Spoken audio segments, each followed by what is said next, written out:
On this vote, the yeas are 60 and the nays are 40. The motion upon reconsideration is agreed to. After a record-breaking shutdown, the Senate finally reaches a deal to fund the government. I'm Daily Wire executive editor John Bickley with Georgia Howe. It's Monday, November 10th. This is Morning Wire.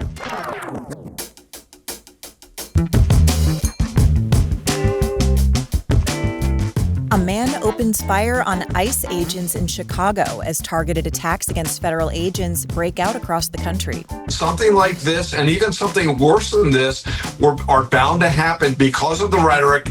And President Trump sits down with the President of Syria today. We took the sanctions off at the request of a few different countries, and we took the sanctions off to give them a chance. Thanks for waking up with Morning Wire. Stay tuned. We have the news you need to know. All right, folks, some breaking news right off the top. Beam's cyber sale is open for early access for our listeners, and it's their best offer of the year, but only for 48 hours. Right now, our listeners get up to 50% off, and with our code WIRE, you can grab Dream for just $32.50. That breaks down to roughly $1.08 per night for the best sleep of your life. Head over to shopbeam.com/wire and use our code WIRE, and don't miss out. This is the lowest price Dream has ever been sold anywhere, and is likely to sell out quickly. That's because Dream is packed with ingredients that your body actually needs to sleep. Reishi, magnesium, L-theanine, apigenin, and yes, even melatonin, but dosed intelligently, not like that drugstore garbage that knocks you out and leaves you groggy. Head over to shopbeam.com/wire and use code WIRE to get up to 50% off during Beam's cyber sale. You can grab Dream for just $32.50, but here's the catch. Dream is only available at this price until it sells out, so seriously, think about it. How much would you pay for a truly great night of sleep? With Beam's cyber price, it breaks down to just $1.08 per night. So head over to shopbeam.com/wire and try Beam today. With the record-breaking shutdown leading to thousands of canceled flights and government employees missing paychecks, cracks began to form over the weekend among Senate Democrats. Daily Wire political reporter Cameron Arcan joins us from D.C. for the latest in this lengthy saga. Hey, Cameron. So we'd heard that Democrats were waiting for the elections to wrap up before they came back to the table. Then we started seeing some promising reports early Sunday. Where do things stand now? Good morning, John. On Sunday night, the Senate took a major step toward ending the government shutdown with a procedural vote. The vote was to break through the 60-vote filibuster threshold in order to vote on the legislation necessary to reopening the government until the end of January. As it stands right now, the deal would allow for a separate vote relating to Obamacare subsidies in December, which deviates from the original push by Democrats to pass a continuing resolution with a stipulation in the bill that the subsidies would continue. However, the vote set off fireworks within the Democratic Party as Schumer and many other lawmakers sounded off against the move by moderate Democrats to make strides toward reopening without including the Obamacare subsidies in the spending bill directly. The government is not reopened just yet, as the legislation still needs to make it through the Republican majority House and to President Donald Trump's desk. Trump's been leaning heavily into the issue, calling for the end to the filibuster as a nuclear option, and predicted that Democrats were cracking on their approach. Right. We've seen President Trump weigh in on that. Let's talk about his approach to this shutdown. What have we heard from him in the last few days? Yes, so Trump has repeatedly called for the filibuster to be terminated, which would allow them to have a simple majority vote to end the shutdown, and also opens the door for other pieces of legislation to be voted on without this critical Senate barrier. Here's what he said to that point. I am totally in favor of terminating the filibuster, and we would be back to work within 10 minutes after that vote took place. And lots of other good things would happen. In a social media post over the weekend, he claimed that Democrats were, quote, cracking like dogs on the shutdown because they are deathly afraid that I'm making progress with the Republicans on terminating the filibuster. And to remind listeners, the filibuster is the ability for any senator to be able to speak at length, effectively delaying a vote unless 60 senators vote to move forward, which is why you saw pushback from Republicans and some Democrats in past years in terms of wanting to get rid of the practice, as it would open the door to allow much more partisan legislation to be able to make it through. Now, before you go, one more question about Obamacare. Trump is really going scorched earth on it. What are we hearing from him particularly? Correct. As we mentioned earlier, Democrats are wanting to see the subsidies continue through, at the minimum, next year. Trump says basically get rid of the whole thing in terms of the Affordable Care Act and Obamacare. He has said that the program is unsustainable. He called America's healthcare, quote, the worst healthcare anywhere in the world, and would instead want to direct some of those funds, which he says largely goes to insurance companies, those subsidies, instead bringing that money back to the American people. Now, it'll be interesting to see what the final solution ends up being here, as these subsidies are set to expire this year, which could cause a spike in premium costs. And so it'll be interesting to see what the solution ends up being, especially when we're dealing with such gridlock in Washington right now with both parties. Well, these shutdowns may end, but the political battles never will. Cameron, thanks for reporting. Thank you.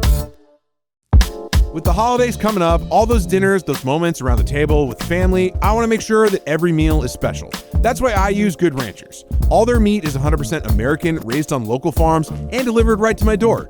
The quality, truly incredible. Whether it's a holiday roast, bacon for Christmas morning breakfast, or chicken for a nice family dinner, knowing exactly where my meat comes from gives me and my family peace of mind.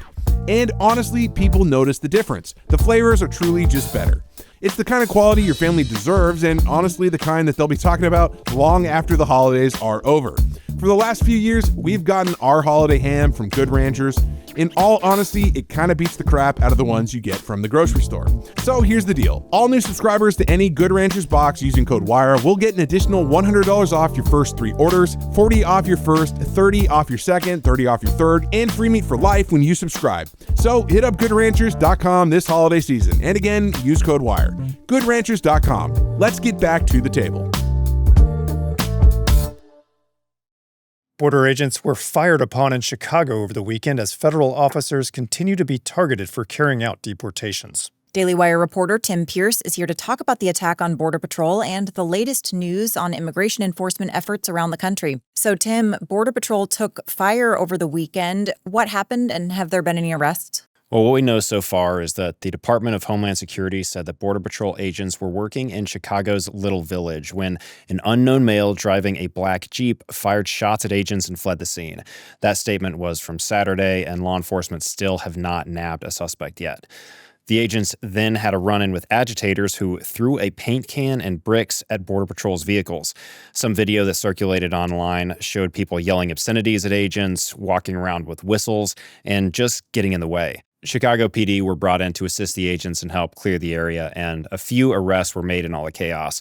But I'll note that Chicago PD's appearance is a change from last month when ICE agents were basically surrounded by a hostile crowd and left alone as local officers were reportedly told to stand down.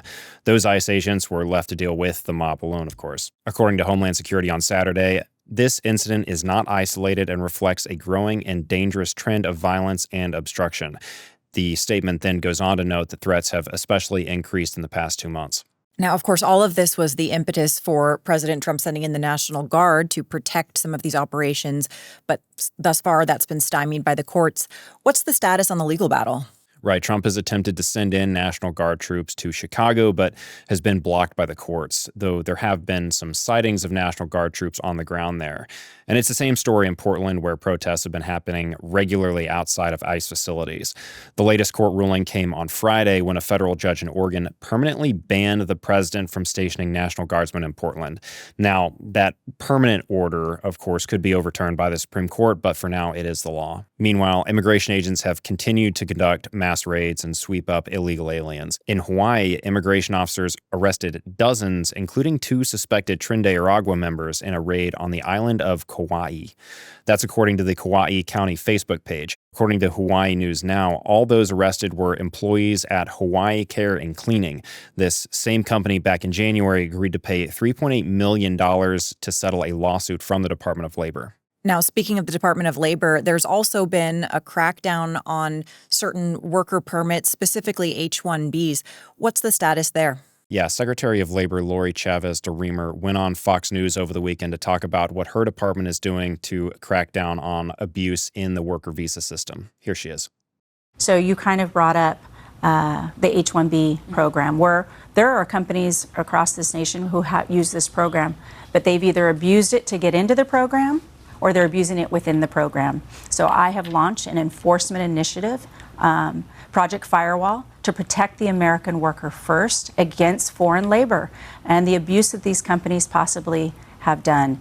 We have over 175 investigations that we've opened. And for the first time in history, as a Secretary of Labor, I have signed those investigations personally because we want to make sure that these companies are not abusing.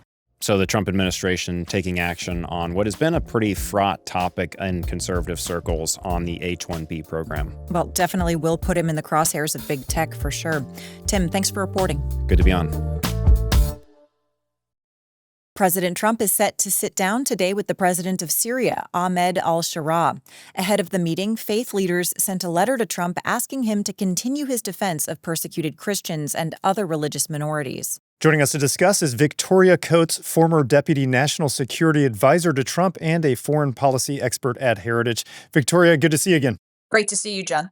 So al-Shara arrived in the U.S. over the weekend. First, how significant is the sit-down with him and Trump? This is the first time a Syrian president has visited the White House. It's been over 50 years that we've been at loggerheads with Syria, largely under the Assad family, which was ousted a little less than a year ago. They seemed like they'd be there forever until they weren't. And that's when President al-Shara came in. And he's met with President Trump before. In Saudi Arabia, for example, I believe they met at the United Nations General Assembly in September. So there's an established relationship. Again, John, that is new. We haven't had a relationship between the President of the United States and the President of Syria in living memory. So I think they'll be talking about the kind of support the United States might issue for Syria, about keeping peace with Israel, and maybe even expanding relations with Israel. Now, this visit comes just after the U.S. lifted sanctions on al-Shara and removed a global terror designation on him.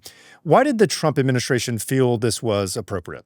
Well, while not really rising to the heights of a country like North Korea or Iran, Syria has been historically one of the most sanctioned countries on the planet for good reason. Bashar al-Assad committed egregious hostilities against his own people, which earned him the Caesar Act of Congress that sanctions those things. Al-Shara was specifically sanctioned for his participation in ISIS, which remains obviously a special designated terrorist group and a foreign terrorist organization, as well as Al-Qaeda, which remains in the same camp. So those designations remain on those groups, but they're loosening the sanctions on him personally, which is why he could come to New York in September and Washington now.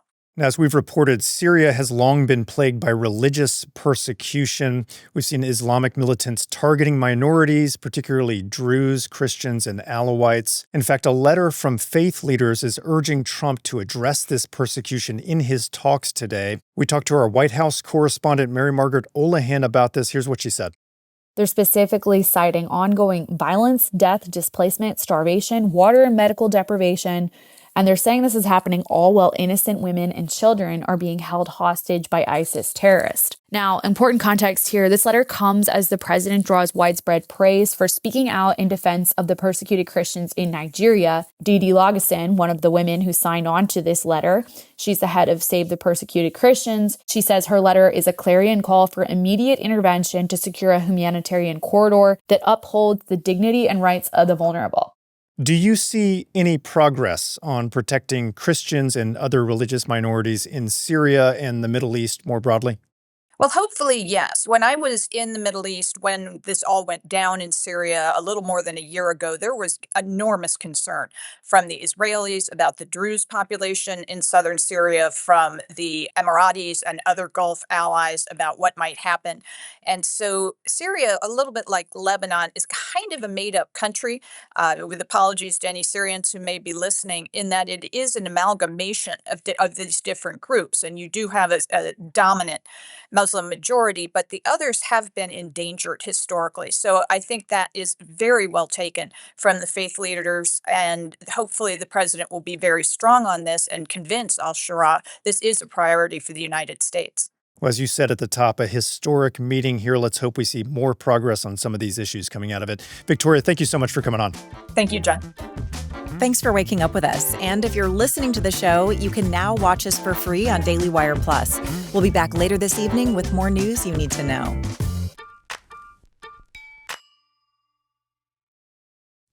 You know that nagging feeling about the doctor's appointment you've been putting off forever? Maybe it's a dentist cleaning that you're now 6 months overdue for, or the annual checkup that somehow turned into a 3-year gap. With ZocDoc, you can find and book the right doctor entirely online, and honestly, you'll probably have an appointment scheduled before the end of this ad. Finding the right doctor used to be such a hassle, but ZocDoc has really changed the game. ZocDoc is a free app and website where you can search and compare high-quality in-network doctors and click to instantly book an appointment. They've got over 100,000 doctors across every specialty you can think of: mental health, dental, primary care, urgent care, you name it. The best part is you can filter for exactly what matters. Doctors who take your insurance are nearby and have great ratings from real patients. Once you find someone who looks like a good fit, you can see their actual available slots and book instantly, no more phone tag. Stop putting off those doctor's appointments and go to ZocDoc.com/wire to find and instantly book a top-rated doctor today. That's ZocDoc.com/wire. Again, that's ZocDoc.com/wire today.